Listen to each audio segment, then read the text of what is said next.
3 months ago, my neighbor Robert was proudly showing me his tomatoes. At 68, he seemed healthy, active, taking his blood pressure medication like clockwork. His last doctor visit? Perfect numbers. But last Tuesday, I found him collapsed in that same garden. What the paramedics told me changed everything I thought I knew about blood pressure management. Robert wasn't ignoring his health. He was making one of 7 silent mistakes that 8 out of 10 seniors make without realizing it. Mistakes so common, so seemingly harmless, that they fly completely under the radar until it's too late. Here's what's terrifying. According to the American Heart Association, 116 million Americans have high blood pressure, but only 24% have it under proper control. That means 76% are walking around thinking they're fine while their arteries slowly deteriorate. I'm sharing Robert's story because he gave me permission, and because what happened to him doesn't have to happen to you.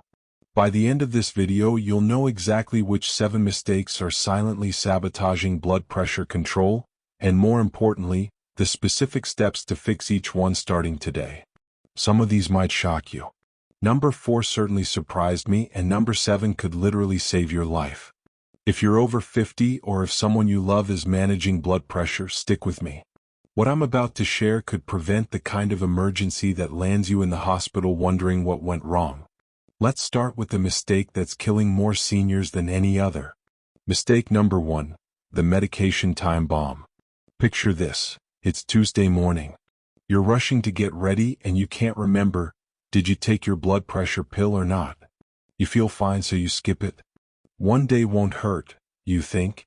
This seemingly innocent decision is mistake number 1, and it's more dangerous than most people realize. Skipping doses, taking pills at random times, or stopping medication because you feel better creates what cardiologists call a medication time bomb. Here's the brutal truth. Blood pressure medications aren't like aspirin for a headache.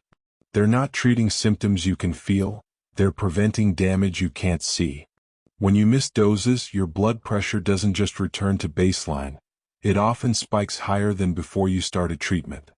This rebound effect can trigger strokes, heart attacks, or kidney damage within hours. Dr. Sarah Chin, the cardiologist treating Robert, told me something that stunned me. Irregular medication use is more dangerous than no medication at all because it creates unpredictable blood pressure swings that damage arteries faster than consistently high pressure. Let me give you the exact numbers. Studies show that missing just 2 doses per week increases your stroke risk by 17%. Missing doses every other day? Your risk doubles. But here's what works. The same time every day rule.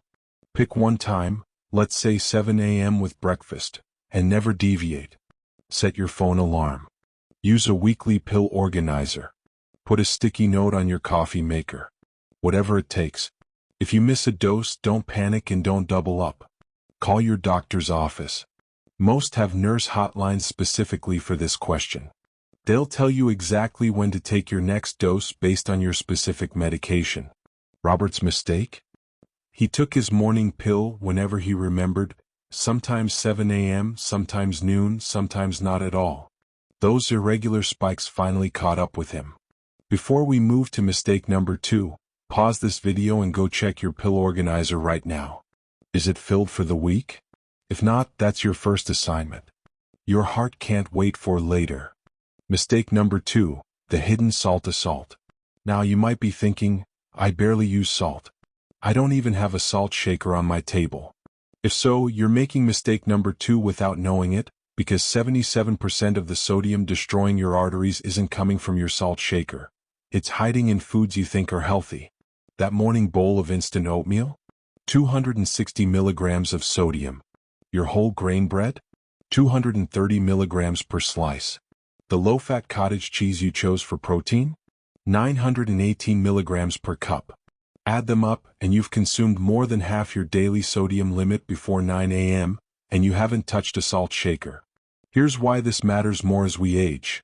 Your kidneys become 50% less efficient at processing sodium after age 60. What your body could handle at 40 now sends your blood pressure soaring at 65. Plus, that excess sodium makes you retain water, which literally increases the volume of blood your heart has to pump. More volume equals more pressure on artery walls. But the food industry has been incredibly clever about hiding salt.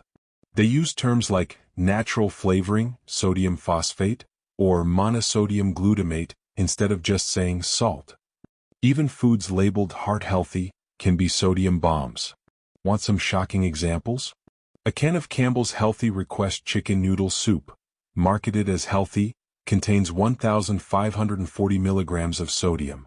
That's more than the entire daily recommended limit of 1,500 milligrams for seniors. Here's your action plan: become a label detective. Anything over 400 milligrams per serving is too high. Anything under 140 milligrams is considered low sodium. Shop the perimeter of the grocery store where fresh foods live. Frozen vegetables are fine, but avoid anything with sauce packets. And here's a trick that works: rinse everything you can. Canned beans, canned vegetables, even canned fish.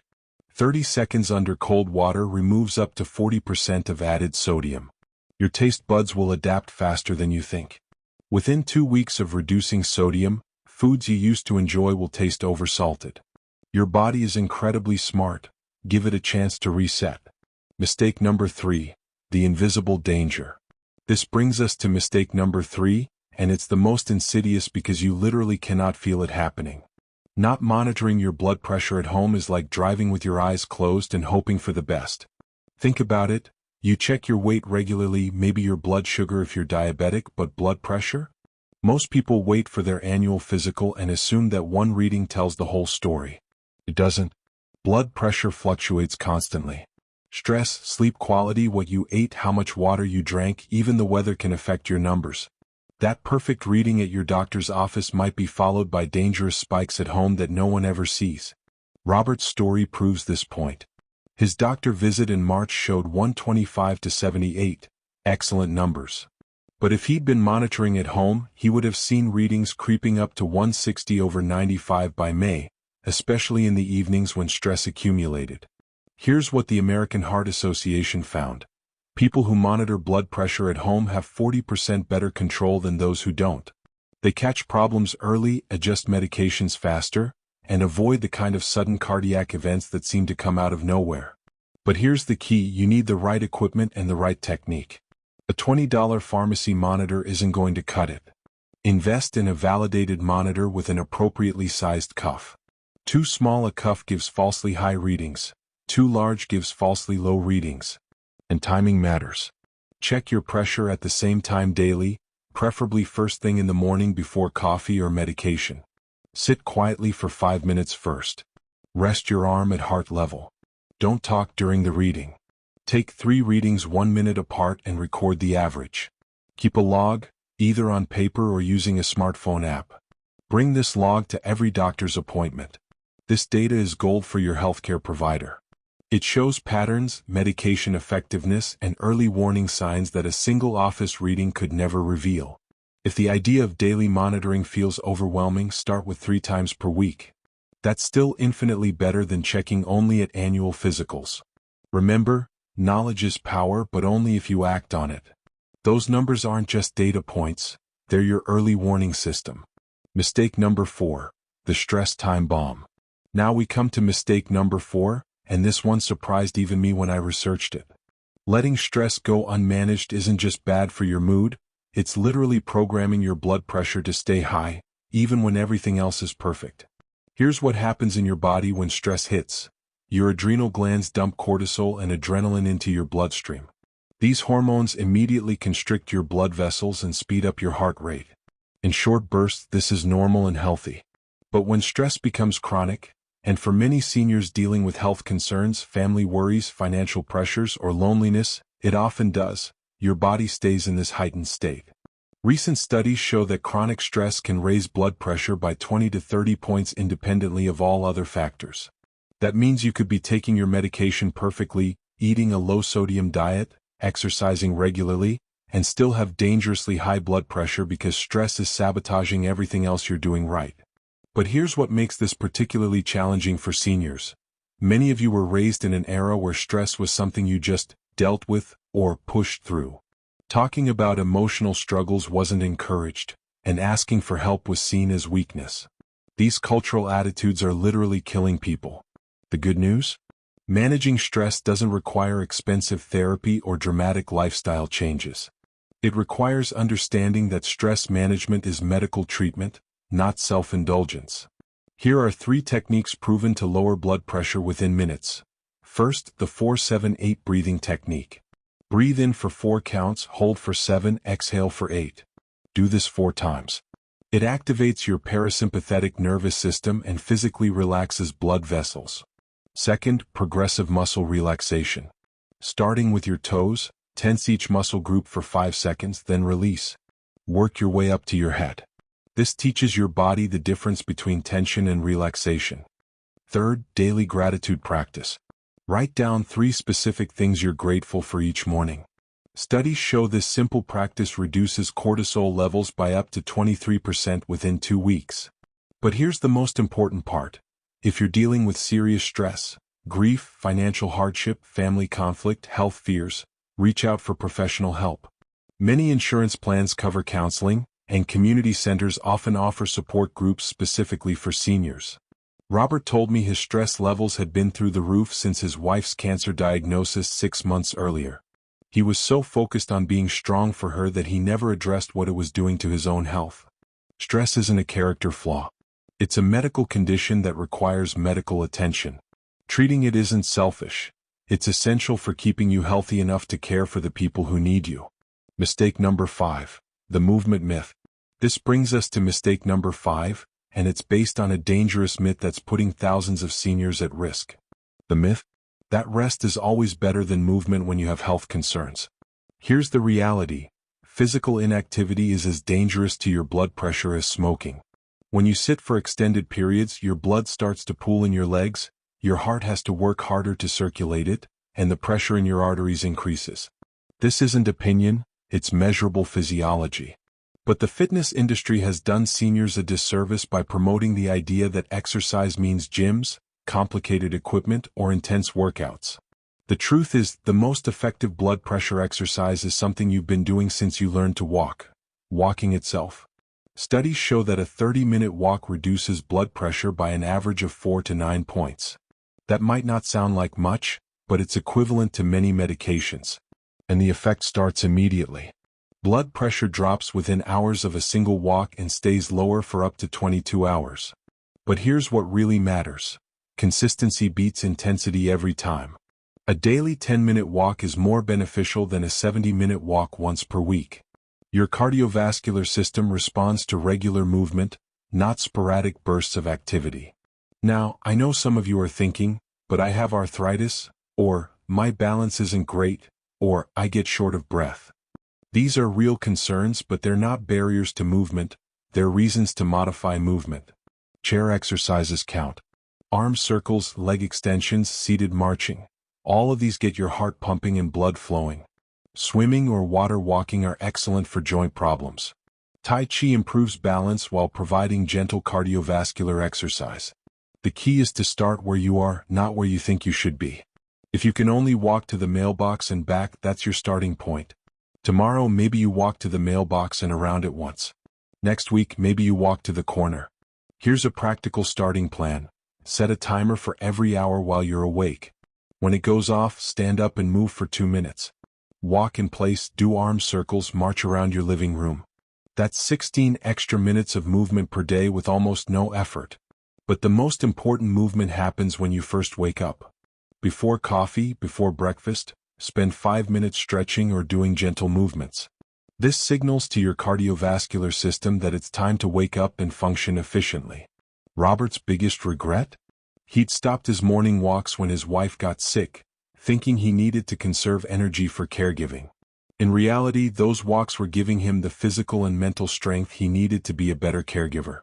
Movement isn't selfish, it's essential. You can't take care of others if you don't take care of yourself first. Mistake number 6. The liquid sabotage. Now we come to mistake number 6, and this one hits close to home for many seniors because it involves 2 substances that are deeply woven into daily routines: caffeine and alcohol. Let's start with caffeine. That morning cup of coffee isn't just a comfort ritual, it's a drug that directly affects your cardiovascular system. Caffeine blocks adenosine receptors in your brain, which keeps you alert, but it also causes blood vessels to constrict and your heart rate to increase. For some people, a single cup of coffee can raise blood pressure by 15 points for up to 3 hours. But here's what makes this particularly tricky. Caffeine tolerance varies dramatically with age. The same amount of coffee you've been drinking for decades might now be pushing your blood pressure into dangerous territory because your body processes caffeine 40% slower after age 60. Want to test this? Check your blood pressure, drink your usual coffee, then check again in 30 minutes and again in 90 minutes. If you see increases of more than 10 points, caffeine is sabotaging your blood pressure control. The solution isn't necessarily to eliminate caffeine entirely. For many people, cutting back by half makes a significant difference. Try mixing regular coffee with decaf, or switch to green tea, which has less caffeine but still provides energy and antioxidants. Now, alcohol presents a different challenge. In small amounts, we're talking 1 drink for women, 2 for men, alcohol might actually have cardiovascular benefits. But the operative phrase is small amounts, and those limits decrease as we age. Here's what most people don't realize. Alcohol initially lowers blood pressure as it relaxes blood vessels, but as it metabolizes, blood pressure rebounds higher than baseline. This rebound effect can last 12 to 24 hours, meaning your evening wine could be spiking your blood pressure all the next day. For seniors, this effect is magnified because alcohol metabolism slows significantly with age. What used to be 1 drink in terms of blood alcohol content now affects your system like 2 drinks did when you were younger. But the real danger comes from alcohol's interaction with blood pressure medications. Alcohol enhances the effects of many blood pressure drugs, leading to dangerous drops in blood pressure that can cause falls, confusion, or fainting. It also interferes with your liver's ability to process medications, making them either less effective or more toxic. Robert's evening routine included 2 glasses of wine with dinner, something he'd done for years without problems. But combined with his blood pressure medication and increased stress, those 2 glasses were creating dangerous blood pressure swings throughout the night. Here's a practical approach.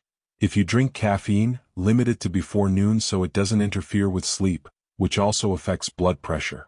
If you drink alcohol, track your blood pressure patterns for 2 weeks. 1 week with your usual consumption, 1 week without. The difference might surprise you. And always discuss your caffeine and alcohol consumption honestly with your doctor. These aren't moral judgments, they're medical factors that significantly impact your treatment plan. Mistake number 7, the communication crisis. This brings us to the final and perhaps most critical mistake, not communicating effectively with your healthcare providers. This isn't just about showing up to appointments, it's about creating a partnership that can literally save your life. Here's a statistic that should terrify you. Studies show that 67% of seniors don't tell their doctors about side effects they're experiencing from blood pressure medications.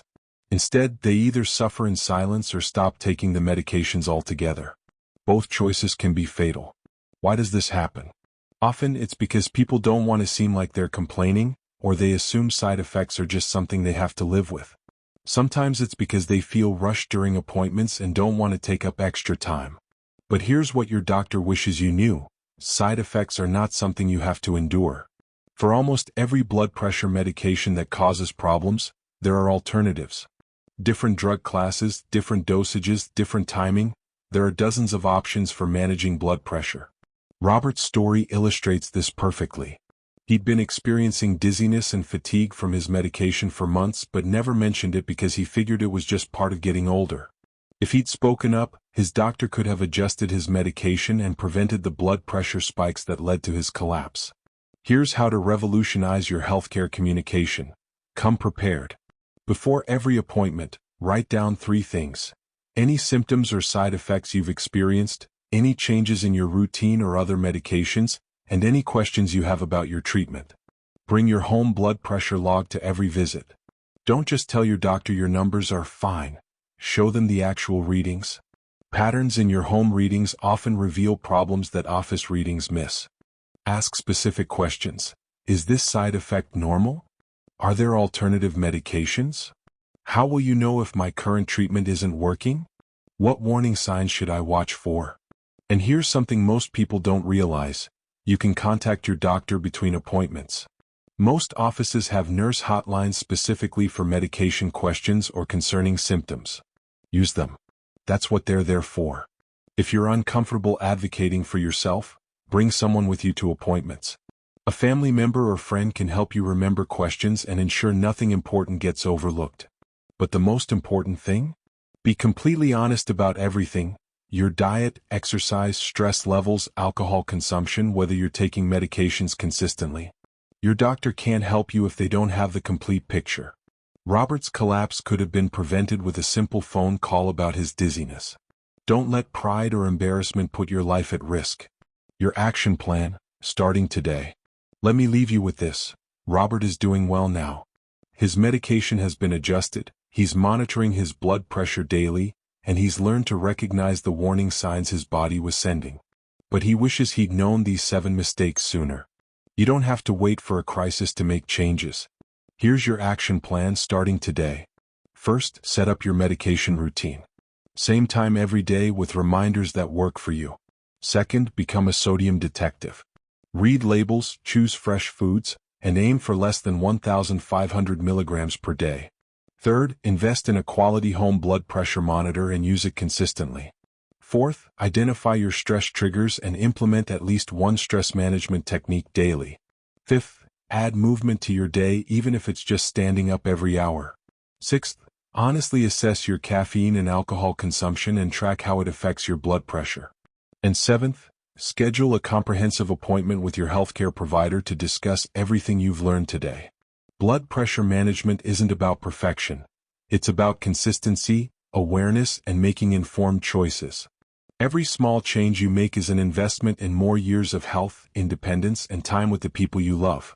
If this video helped you understand something new about blood pressure management, please share it with someone who could benefit.